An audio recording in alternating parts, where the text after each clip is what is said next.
Yan, magandang umaga po sa lahat. So, nandito tayo ngayon para gumawa o tirahin na naman itong pinto. So, sa madaling sabi, palpak po. Palpak yung trabaho natin. Ayaw nila to yung kulay, so papalitan natin. Tatanggalin lang natin tong, ano ba pangalan nito? Maple B. So, papalitan natin siya ng mahogany. Kung nakikita nyo is, tinatanggal natin yung kulay niya na pintura natin kahapon. Diyan mo lang, be. Bawal yan. Restriction yan. Tumadas tayo dyan. O ayan. So ayan nga.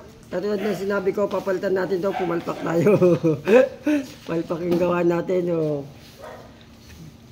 Sa bawat pagkakamali, ano yan eh. Ano ba tawag nila? Yun na yun.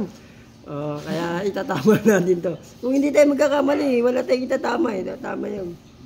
So, abang-abang na lang tayo uli. Mamaya papakita ko sa inyo kung paano natin to ibabarnis uli.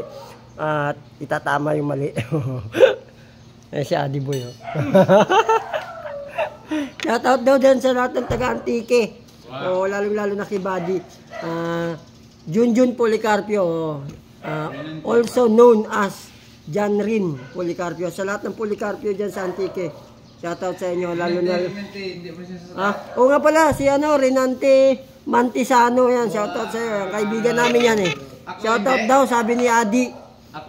Shoutout din kay Adi, ano yan, Adi Francisco? Yun Adi Francisco. Mabuhay kayo hanggang gusto nyo.